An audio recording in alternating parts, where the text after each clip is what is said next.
March মাসের দীর্ঘমেয়াদী পূর্বাভাস বলছে দেশের কোথাও কোথাও কালবৈশাখী ঝড় হতে পারে, সঙ্গে মৃদু থেকে মাঝারি মানের তাপপ্রবাহ বয়ে যাওয়ার পাশাপাশি শিলাবৃষ্টিও হতে পারে বলে জানিয়েছে আবহাওয়া অধিদপ্তর। মার্চেই তাপপ্রবাহ, শিলাবৃষ্টি ও কালবৈশাখীর দেখা মিলতে পারে বলে জানিয়েছে আবহাওয়া অধিদপ্তর।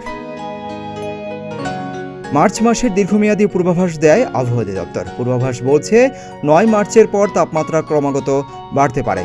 মার্চের শেষ দিকে ১ বা ২টি তাপপ্রবাহ বয়ে যেতে পারে। আবহাওয়া অধিদপ্তরের প্রতিবেদনে বলা হয়েছে, এই মাসে স্বাভাবিকের চেয়ে তাপমাত্রা বেশি থাকতে পারে। মাসের শেষের দিকে দেশের পশ্চিম ও দক্ষিণ পশ্চিমাঞ্চলের উপর দিয়ে ১ বা ২টি মৃদু ৩৬ থেকে ৩৮ ডিগ্রি সেলসিয়াস থেকে মাঝারি ৩৮.৪০ ডিগ্রি সেলসিয়াস তাপপ্রবাহ বয়ে যেতে পারে। মাসব্যাপী পূর্বাভাসে আরও বলা হয়েছে, চলতি মাসে বঙ্গোপসাগরে ঘূর্ণিঝড় বা নিম্নচাপ সৃষ্টি হওয়ার আশঙ্কা নেই। তবে দেশে ২ থেকে ৩ দিন বজ্র ও শিলাবৃষ্টি সহ হালকা মাঝারি ধরনের বৃষ্টি হতে পারে। এছাড়া একদিন তীব্র কালবৈশাখী ঝড় হতে পারে।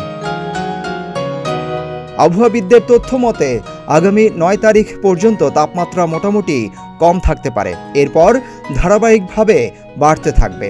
আরও জানা যায় যে পুরো দেশেই তাপমাত্রা স্বাভাবিকের চেয়ে বেশি থাকবে। সিদ্দিকুর রহমান রোমন, প্রতিদিনের বাংলাদেশ।